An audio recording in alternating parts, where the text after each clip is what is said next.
of his case, for which the first respondent had to mount the witness box to testify in answer. The first respondent therefore prayed the court to determine the petition on the oral testimonies and data presented by the petitioner through his witness and decide the main issue at stake, which is whether or not none of the 12 presidential candidates who contested the 7th December 2020 presidential elections did obtain more than 50% of the valid votes cast in the said elections. The second respondent, who was declared as winner of the elections by the first respondent, whose declaration ignited the filing of the instant petition, associated himself with the first respondent on his prayer and told the court he also did not desire to give any testimony through his attorney as contemplated. According to him, the petitioner did not discharge the burden imposed on him by law to produce sufficient evidence to buttress his case, so there was no need for him to say anything in explanation. He supported first respondent's prayer that the court should resolve the petition on petitioner's evidence only, since the burden was on him to prove the reliefs he is seeking. This position of the respondents to close their case without adducing any evidence at all, which the law permits them to do, did not go down well with the petitioner. Counsel for the petitioner resisted this position of the respondents and prayed the court to compel the first respondent chairperson specifically to testify as first respondent witness, since he had filed a witness statement to that effect and therefore had elected to testify. As for the second respondent, petitioner said he was not bothered about his refusal to testify. The court adjourned for the parties to submit legal arguments for its determination of the matter, which they did. On the 11th of February 2021, the court dismissed the petitioner's objection to the respondent's decision not to testify and gave reasons in the written ruling delivered for that purpose. One of the reasons given by the court in dismissing the objection of the petitioner was that this court could not compel the first respondent to call its chairperson as its witness, as Rule 3E, Sub-Rule 5 of Order 38 of the High Court Civil Procedure, Rule CR 47, as amended by CR 87. Yadaswa e Supreme Court nsam no emo na kasama foma NDC amanyukuo ene omampanyida da John Dramani Mahama eye lawyer Dr. Dominic Ayeni nensema wode etudwa ebra enne court no ebo application no etugu ye no ense ohu ni sa atemuafo no me yemfomso e wo gina ya wo musiye no emo. Good morning, ladies and gentlemen of the press. This morning the Supreme Court gave a ruling in respect of our motion to reopen the petitioner's case. You will recall that that motion was filed a few days ago with a view to having the opportunity to reopen our case and have the chairperson of the Electoral Commission, Mrs. Jane Adukwe-Mensah, testify. And in our case, we wanted her to come in and testify as an adverse witness. Now, that is allowed under the rules, specifically Section 72 of the Evidence Act, allows a party whose interest is adverse to another party to call that party and treat that party as a hostile witness. Now, the strategy that we had adopted was basically to serve a subpoena on her, because as you recall, she had decided that she was not going to give testimony even after filing a witness statement. And we decided that we were going to call her by compelling her through a subpoena that would have been issued through the court system and served on her. But today, the Supreme Court gave a decision in which it basically said that Mrs. Jane Adukwe-Mensah will not be compelled, to testify. In our view, the court was wrong. In our view, the reasons of the court were based upon wrong legal premises, but the Supreme Court is the final decision maker when it comes to the law, and we have no reason not. We are bound by what it has said. This morning, we cannot depart. From it. But lead counsel for the petitioner has indicated that he is filing an application for review with respect to the earlier decision rendered on the 11th of February relating to their decision with respect to the compellability of the witness testimony of the Electoral Commission. Now, ladies and gentlemen of the press, the Supreme Court asked itself a question which we deem was a wrong question and answered that question. It said, why does the chairperson need to account to the people of Ghana when she's not a party to the suit? Now, you recall that counsel made it very clear that one of the reasons why we are in court is because of the unconstitutional conduct of Mrs. Jane Aduke Mensah as the returning officer under the Constitution. And it is not true that there is only one issue that needs to be determined in this matter. I am surprised that the Supreme Court itself, having set down 5 key issues to be determined, is now reducing the issues to one.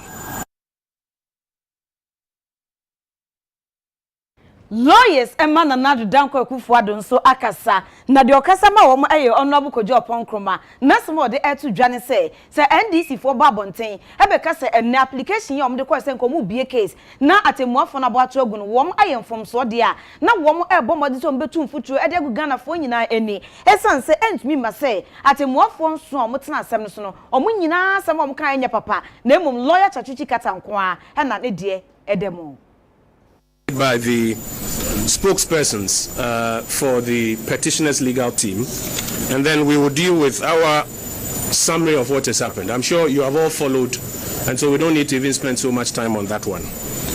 Our colleagues who speak for the petitioner started off by telling you this afternoon that they are of the view that the Supreme Court of the Republic of Ghana is wrong in law, at the ruling that it has delivered this morning.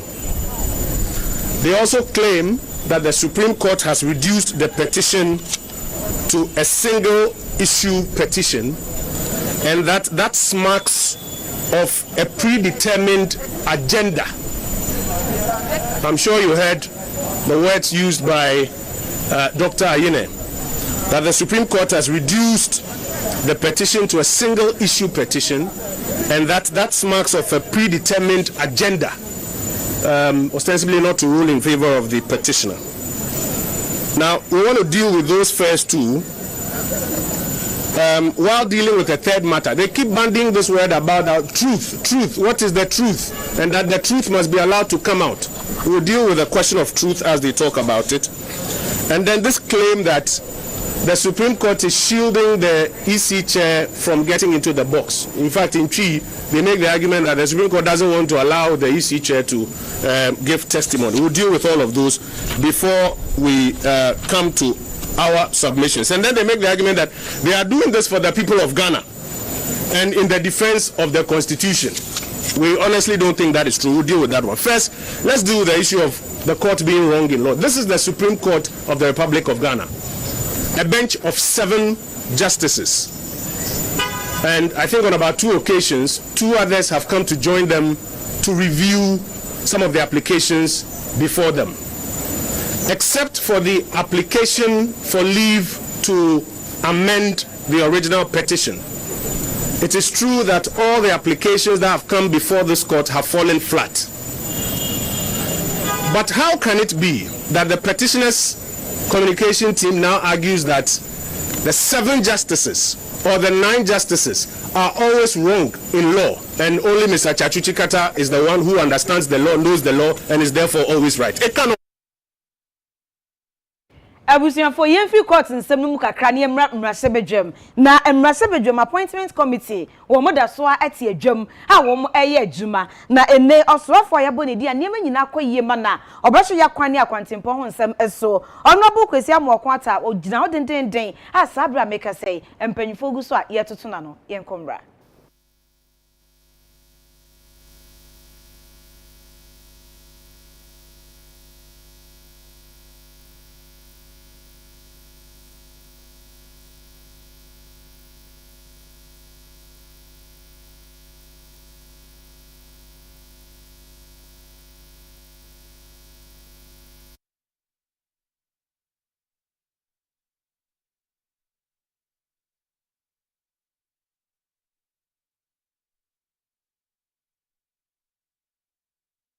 Yeko Bantima ewa Sante Mantam emom. Na arehosema esie ense efie bi atese shops ewom eja atoho ama sede eniema ahye no esewani ense ka chekra.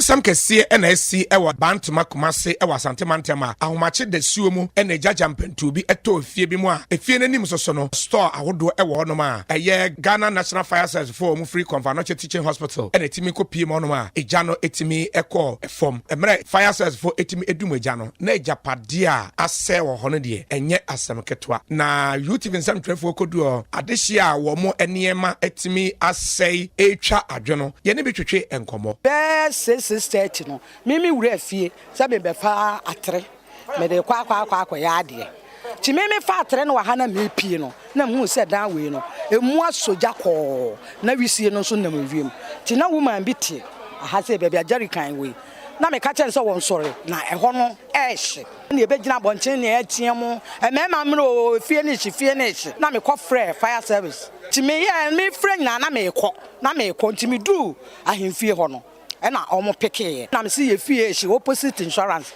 Bantuma main street no no so omo bantimi do Silver Crest no na ese me no omo chia na me ma omo direction say omo mra ti enema de ahyepa ahoma to ya no pe ya no mo frɛ me say eja to me shop the 6:15 no mo frɛ me na me dem ka ba me ba na say ahye me ye sure say kania no dundum na ne kofa sa problem no ba omo dundum kania no free nura ne sa na nsa ne no mo dum no ma so edim say bia omo dum no o ma nso nse fie honom na eja ne free me anga za me teacher ni na me mesa to no ma wa ha bi nti anopa me tike mu go school be 6:30 nti me tike mu se ewusie ne yere ba na me see ye nti me see na say eja no free the other side of the house moment na yere eba ene ye say ne ye be breaki omo window say be ye betime ni pani bi afo no say gas bi wo ho a what is she MS drawback any bar stores now.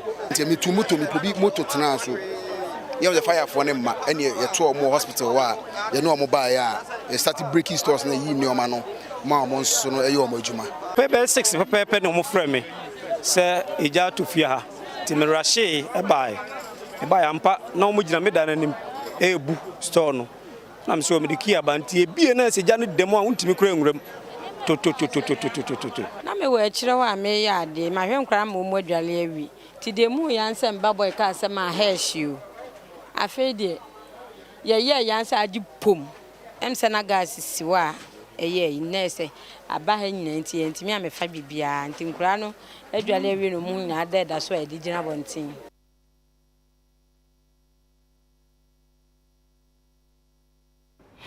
Yebema womo mahwe wo majapade nyina yakọ ene seden na mbedaso wa Sante Mantam no emom kwada so COVID-19 surveillance team no wo muhwehwemu a wode eto dwa ekire se COVID cases kosro ewo mpotembo na ewo 80 plus say apeja afiwa akodi 92 na chese active cases omo manya bi ewo mpotembo eno no nyame adom enipa aduana ba ko 41 wo ho ato wo nenso akra enum de wetina nanom ewo Asiedu. Emrasha bedwani e wokwada so no nyamfo Dr. Kings Nyako ebu akonta e kire se upiemu e wokwada so na kire se COVID-19 yare no e yade a ekọ esoro ntie wo mo ede eniema etu akwam se be ya sa COVID-19 yare e betimi akofom e bi ni akande e betimi aboa me kire PPEs ene eniema e ka ho nipa 5 na omafrimu e ya se omafrimu omo busuafo mo hyeden kan kwa anka ema but obi onoma na o yare ba kwa na menu bi ema ena mama na basa ba ye hope say yakọ nim no anka ebeya anka yanti ewo bia ne nya ya nima ye be kukwan mu ena adwumadian ye be den nso the more na o test no the more na obi a hu omo virus no bi so for me no I something laudable say ye test no utie municipal health director na sample no ye 36 emu 92 and ya record positive so far no there were 47 active cases okay we no so recover over 40 so recover so the picture is not bad but na similar assembly no na similar message nyina ya adwuma and we hope say na ya no betimi am ya di so enkonim na no ba at least yama some PPEs. The back also are provided. Assembly members no. They also be at the bomb bia nam so no betimi am letter areas no. Am be adwuma bia no. Me fi say be bomb. Eno ekire YouTube nsam trefo ne abanka chepanyia owo no. Ononyamfo Richmond agene mboaten so etwetwe nkomo ema ono so ekire mu sei. Sesele ye hu se nipa se na enya bi. But ye aka no ye mo eho ban. Ana won nso ye hu omo no. Ye monitor omo. Nti enya de ye eja omo a omo ye de omo pe. Nti no ya aka no mom na ye nhwe ho so ye. Na ya nkoti bi anu nti na assembly no enamo a ye educate na ye che nose man sanitizers sebeya ye nso be hwe ho so ye. Ti de onim de wanya bi de onim si wanya bi. Na ya aka ye nya bi no so ye hwe ho so ye. Na ya hwe se entretre bebre. Yeko oti mantam emo na mijina Central Coffee Bedome. Amane boy if you to dra ene say ye ma wo mo agent tie wo primary no wo mo ache mo pa ensu bransam bia to nansen ama apesuku dan ni so nyina enti se meka sai pete mu he no mu tuatua wo mo esuade. Adla Emma wono ene ye headmistress edi Emma school no na ebra woni UTV edi nkombo ene o se tibia na school no msesia no amadeche ene adesua ayapa enu to mo se Ghana force ye meboa won no munya baby pa entena ensua de. When school Friday all right, we closed after school. There was a rainstorm in the community, so I had a call from one of my teachers that our lower primary had been ripped off. So quickly I have to come down to check the effects that it has caused to the building. And actually, as you can see, the 3 classrooms is ripped off and the kids don't have any place to learn. So I'm pleading on the government, if the government should come to our aid, so that this problem can be solved, because it have a great effect on teaching and learning. Na assemblyman edi Emma Central Kofi Agbodome about Mpesiano Owura Philip Adom enso de adesede eto aban ankrankre ene ekoku animsie meka assembly ne ho na omunya baby papa emfama enkoda no ensuade. It's rather unfortunate that we are in such a pandemic and then amidst it all our classroom which should be helping us space out the children has actually been pulled up by the wind. And I can only appeal to government, NGOs, and private individuals who are into some of these things to come to our aid. Otitinani Edema School Management Committee, Ora Alexander Enso Kasai. Still beg the government, the NGOs to come to our aid. Because at this time, the community is not strong to hold this strong situation. So as the SLC chairman, I'm begging the community or any NGO to come to our aid and help us to build up or move up the building. I was sempanyufo for a concrete bridge be a Chemu Lagoon, na a firm copy mo choco, any Shaibum Potemu ewa Blekuma South, and after West constituencies ewon crying. Na mani boy and sa air catcher say Midday also mudino majato, up to Neje Musa, Bibia Enkoso, na UTV ni adishie bichuchin combo, a hawa edema woman or mode at 2 new.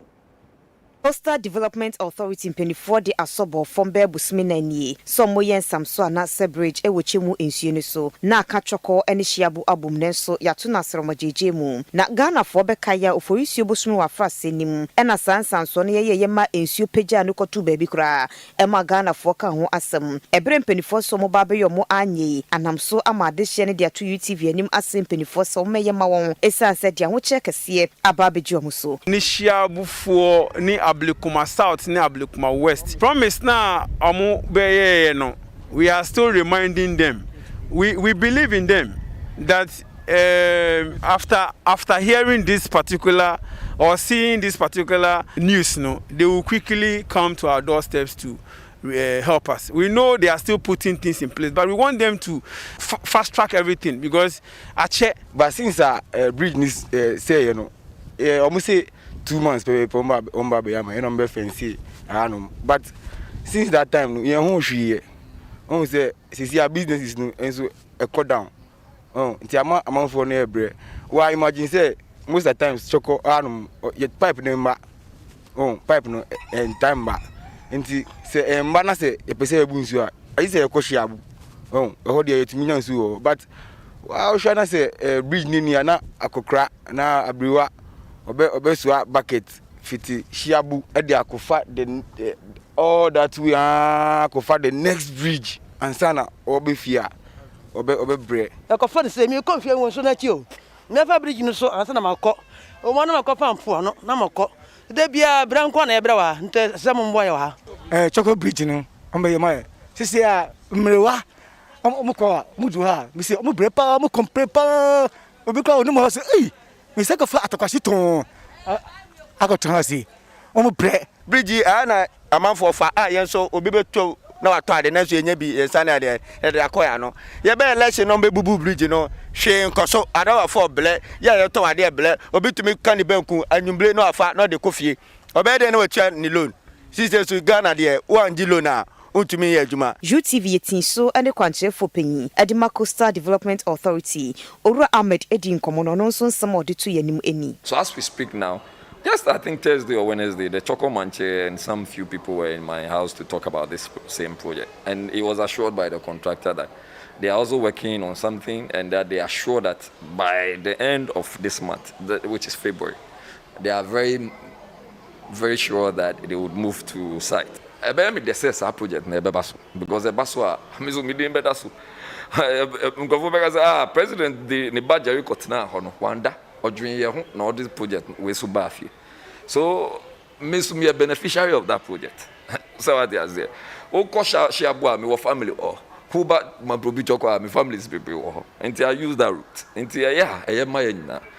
Until the amachem say all that has happened is because first of all there was a delay in execution and the contractor has been changed from Cobalt Star Mining to Universal Engineering Construction. After having changed, so yeah, who bibia na ehun pa. They na ehun ya ne say, yeah, say yen digging ko from pa. And I ehun say enu so be cost scam.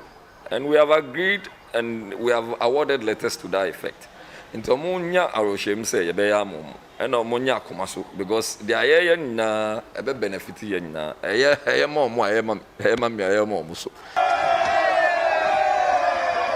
Yeko Nigeria amanone ensem emom Nigeria mpanyimfo atia na pomudi nnwumafo na so se wo munyina yie esan se Ebola yawe na asamman homne so e wo Guinea nti e bia mia bi wo ho a wo manfo no be person befa ho abewura Nigeria wo ma wani enna ho Efien pimbienu ani du nan kopum fien pimbienu ni du nsiemu ena Ebola yare no yi ne ti e West Africa aman awodo so ewi akire no